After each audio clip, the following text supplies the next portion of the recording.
You ask Tiger to solve. This deals with linear equations with one unknown. The final result is r equals -7. Let's solve it step by step. Simplify the expression. Expand the parentheses. Simplify the arithmetic. Group all constants on the right side of the equation.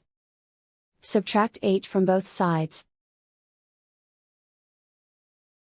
Simplify the arithmetic.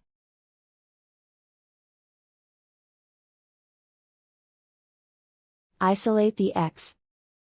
Divide both sides by 2. Simplify the fraction.